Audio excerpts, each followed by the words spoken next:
Hello students, good morning and welcome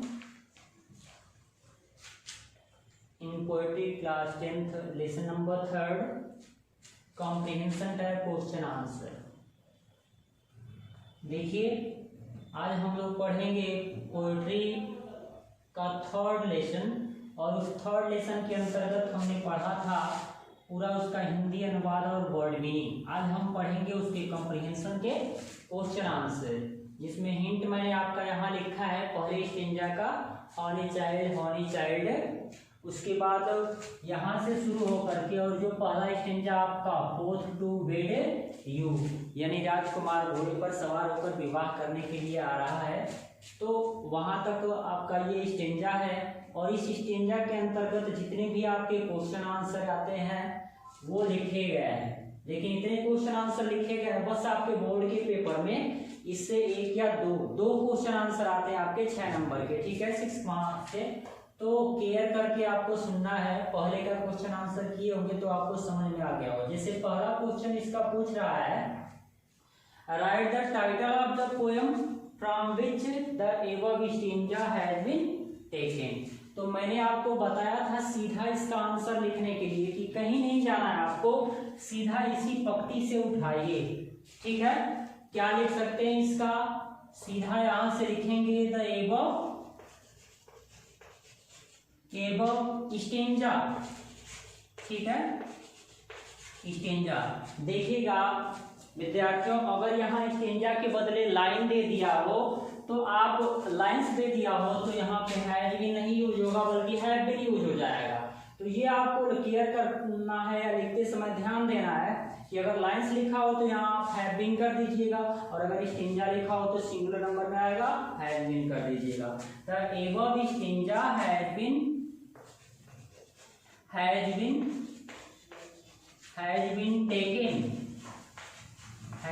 taken from the poem,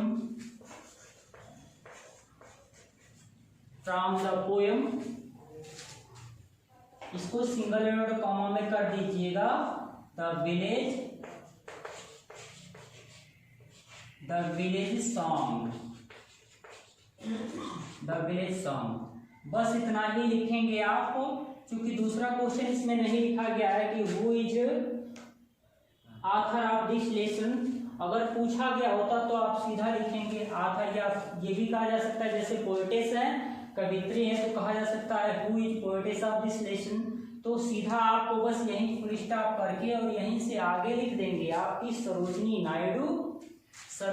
Naidu is the poetess of this lesson, यानी इस कविता की कवित्री सरोजनी नायडू जी हैं। तो बस ये आंसर आपका कंप्लीट हो जाएगा, ठीक है।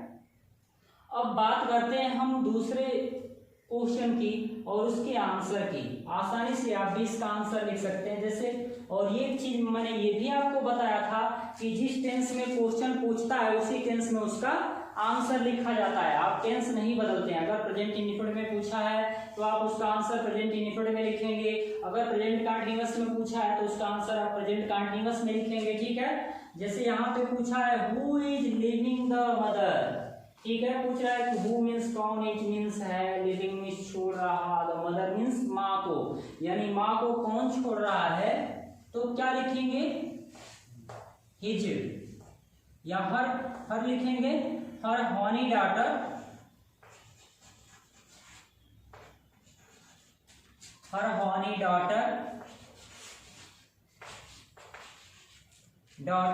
इज। देखिएगा जिस टेंस में पूछा गया था उसी टेंस में इसका आंसर भी लिखा जा रहा है कि her only daughter is leaving the mother.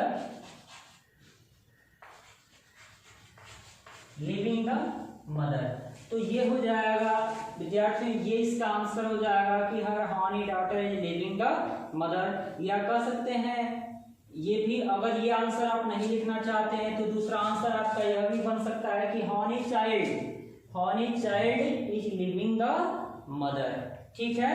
तो ये भी आंसर आपका बन जाएगा, या हर हॉनी डॉटर या हॉनी चाइल्ड, अगर ध्यान रखिएगा यहाँ पे her only child is leaving the mother, या अगर हर नहीं लगाना चाहते हैं तो सीधा लिख सकते हैं कि horny child is leaving the mother. Same वही सबके तात्पर्य आएंगे आपके या वही मिलेंगे। देखिए एक और क्वेश्चन पूछा है, वाई क्यों छोड़ रही थी अपनी माँ को जो है, तो क्या लिखेंगे, बिकॉज। अगर इसको जोड़ना चाहते हैं आप तो बिकॉज लिख सकते हैं, और नहीं तो यहां फुल स्टॉप कर दीजिए और लिखिए कि he wants,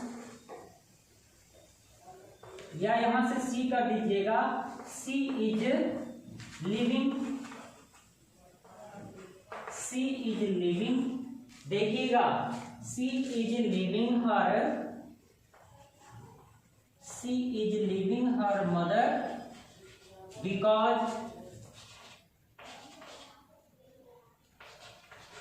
because she wants to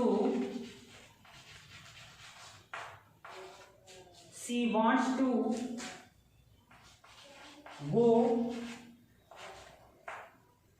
in the forest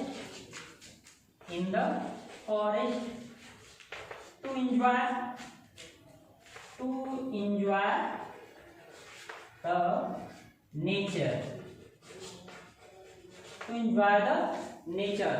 ध्यान रखिएगा एक ही आंसर को, क्या है, दो क्वेश्चन पूछा गया है इसमें कि who is leaving the mother, यानी माँ को कौन त्याग रहा है या कौन छोड़ रहा है, एंड वाई, और क्यों छोड़ रहा है। ठीक है, तो पढ़ा आपने, उसमें आपको मैंने बताया था दो तात्पर्य कि माँ जो है चाहती है कि उसकी पुत्री विवाह करके एक भौतिक सुखों वाला जीवन व्यतीत करे या बिताए, लेकिन बच्ची जो है प्रकृति के सौंदर्य द्वारा आकर्षित हो जाती है, इसलिए वह इस सभी भौतिक सुखों को त्याग करके और जंगल में जाना चाहती है, यानी प्राकृतिक सौंदर्य का आनंद लेना चाहती है या वहां अपना जीवन व्यतीत करना चाहती है। ठीक है, तो यहाँ पे दो क्वेश्चन पूछे गए हैं, who is leaving the mother, और मैंने आपको पहले भी कहा था कि आप कॉम्प्रिहेंशन के जब क्वेश्चन आंसर लिखते हैं तो केवल ये नहीं देखा जाता है कि इसका आंसर हम अपने स्टेंजा से ही ढूंढें या इसका आंसर हमको अपने स्टेंजा में ही मिल जाए, नहीं, कविता का भावार्थ देखना पड़ता है कि कविता का भाव क्या कह रहा है, उसमें क्या पूछा गया है, उसके अनुसार आप उसका आंसर लिखते हैं। जैसे यहाँ पूछा है who is leaving the mother, तो आप जान रहे हैं सीधा, अगर नहीं आ रहा आपको तो सीधा लिखिए कि horny child is leaving the mother. ठीक है, उसके बाद जो है अगर ऐसे नहीं लिखना चाहते हैं तो उसके बाद दूसरा क्वेश्चन पूछा है कि वाई, और क्यों छोड़ रही है, तो लिखेंगे कि she is living her mother because she wants to go in the forest to enjoy the nature, क्योंकि वह जंगल में जाना चाहती है और प्रकृति का आनंद लेना चाहती है। ठीक है, तो ये हो जाएगा विद्यार्थियों इसका आंसर, यानी आपके क्वेश्चन नंबर सेकेंड का। ठीक है, आप ये भी जानते हैं, तो अगर इसका आंसर बढ़ाना चाहेंगे क्योंकि बहुत बड़ा हो जाएगा, इसका आंसर बढ़ाना चाहते हैं तो बड़ा क्या करेंगे, but her mother wants that he live a physical life. ठीक है, तो ये भी जोड़ सकते हैं, उसकी माँ चाहती है कि वह एक भौतिक जीवन व्यतीत करे। ठीक है, यानी इस तरह से सिंपल जीवन जैसे प्लीजर वाला या सुख या आनंद वाला जीवन व्यतीत करे, जैसे सामान्य तौर पे शादी विवाह करके, तो उससे बड़ा हो जाएगा, इसलिए आप वहीं तक छोड़ देंगे। बात करते हैं क्वेश्चन नंबर थर्ड की, who fed the golden grain, who means कौन, फेड मीन्स खिलाया, गोल्डन मीन्स सोने के या सुनहले, ग्रेन मीन्स अन्न के दाने। तो सुनहले अन्न के दाने कौन खिलाया, तो उस हॉनी चाइल्ड यानी उस प्रिय बच्ची की माँ ने खिलाया उसको। तो क्या लिखेंगे, honey child's mother, honey child's, apostrophe लगाएंगे तभी का के तीन अर्थ जाएगा। देखिएगा कि honey child's mother, honey child's mother यानी प्रिय बच्ची की माँ। जब एपॉस्ट्रॉफी आप लगा देंगे तो प्रिय बच्ची की माँ। अब देखिएगा विद्यार्थियों, ये क्वेश्चन पास्ट इंडिपेंडेंट में पूछा गया है, तो इसका आंसर भी आप पास्ट इंडिपेंडेंट में ही देंगे, क्योंकि फीड इसका फर्स्ट फॉर्म होता है, फीड मीन्स होता है खिलाना, और इसका सेकंड फॉर्म फेड और थर्ड फॉर्म भी फेड ही होता है। ठीक है, तो हु मीन्स कौन, फेड मीन्स खिलाया, द गोल्डन मीन्स सोने जैसे जो है, ग्रेन मीन्स अन्न के दाने। यानी सोने जैसे या सुनहरे अन्न के दाने कौन खिलाया? उस बच्ची को तो उसकी माँ ने खिलाया। तो हॉनी चाइल्ड्स मदर, यानी हॉनी चाइल्ड्स मदर, प्रिय बच्ची की माँ। ये फर्स्ट टॉपिक का किसमें अर्थ लेते हैं? का के की में लेते हैं, ठीक है। Honey child's mother. अब यहाँ सेकंड फॉर्म सीधा पास्ट टेंस में लेके जाएंगे, क्या करेंगे? फेड लिख देंगे, यानी honey child's mother fed the golden grain, ठीक है, गोल्डन ग्रेन। तो ये हो जाएगा इसका आंसर आपका कि honey child's mother fed the golden grain, यानी कौन खिलाया? हॉनी चाइल्ड्स मदर मीन्स प्रिय बच्ची की माँ, फेड मीन्स खिलाई, द गोल्डन ग्रेन मीन्स सुनहरे अन्न के दाने। तो ये हो जाएगा आपके क्वेश्चन नंबर 3 का आंसर। अब बात करते हैं हम क्वेश्चन नंबर 4 की, तो इसकी चर्चा आगे हो गई है। Where does the daughter want to go, यानी पुत्री जो है उस माँ की पुत्री कहाँ जाना चाहती थी? तो सीधा, अब देखिएगा ये प्रेजेंट इंडेफिनिट में आपका पूछा है ना, तो इसका आंसर भी हम किस में देंगे? प्रेजेंट इंडेफिनिट में ही देंगे। तो क्या लिखेंगे? द डॉटर, सीधा लिखेंगे द डॉटर, क्या लिखेंगे? द डॉटर वांट्स, सीधा लिखेंगे the daughter wants to go, wants to go in the forest, in the forest या टुवर्ड्स द फॉरेस्ट भी लिख सकते हैं। The daughter wants to go in the forest. अब देखिएगा ये प्रेजेंट इंडेफिनिट में पूछा है, तो इसका आंसर हम प्रेजेंट इंडेफिनिट में ही लिखे हैं, लेकिन सिंपल रूप में चलाया है। अब यहाँ इंट्रोगेटिव में था, तो इसको हम अफर्मेटिव में लेके आए आंसर देते समय कि वेयर मीन्स कहाँ, द डॉटर मीन्स पुत्री, वांट मीन्स चाहती है, टू गो मीन्स जाना, यानी उस माँ की पुत्री कहाँ जाना चाहती है? तो द डॉटर वांट्स मीन्स चाहती है, टू गो मीन्स जाना, इन द फॉरेस्ट मीन्स जंगल में, टू एंजॉय द नेचर, ठीक है। अगर बढ़ा देंगे और अच्छा हो जाएगा आंसर आपका, टू एंजॉय द नेचर, ठीक है। तो ये हो गया आपका question number 4। Where does the daughter want to go, तो सीधा लिखेंगे the daughter wants to go in the forest to enjoy the nature, या इन द फॉरेस्ट के यहाँ तक भी लिख सकते हैं आप, ठीक है। फिर इसके बाद अब हम बात करते हैं क्वेश्चन नंबर 5 की, यानी 5वें की। तो इसमें आपका दिया हुआ है point out the rhyming words used in the given stanza. तो आपके दिए गए स्टेंजा में राइमिंग वर्ड यानी समान ध्वनि वाले शब्द, जिसको होमोफोनिक वर्ड भी कहा जाता है, ठीक है, उनके प्रोनाउंसिएशन जो होते हैं, उनके लास्ट के शब्द कुछ मिलेंगे जो है। जैसे आपका पोयम का पंक्ति था, honey child where are you going, ठीक है। तो देखेंगे आप शुरू में ही आपको पहला पेयर क्या मिलेगा? गोइंग, और इसका राइमिंग वर्ड क्या मिलेगा आपको? ब्लोइंग। क्या मिलेगा? ब्लोइंग। देख लीजिएगा आप लोग पोएम की लाइनें जब आप पढ़ेंगे तो पोएम की लाइनों में गोइंग ब्लोइंग मिलेगा, ठीक है। ये पहला आपको राइमिंग वर्ड मिलेगा। दूसरा राइमिंग वर्ड क्या मिलेगा आपको? फेड वेड। क्या मिलेगा? फेड वेड। देखिएगा ये दोनों आपके राइमिंग वर्ड मिलेंगे।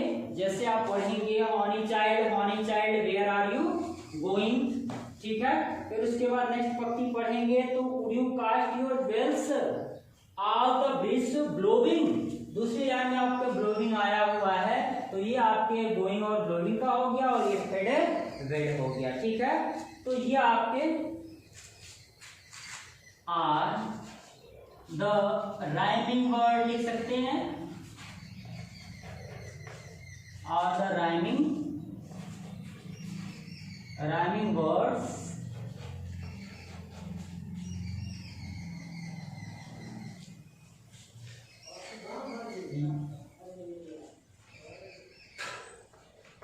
इन द, एवं स्टेंजा कर देंगे, एवं स्टेंजा, ठीक है।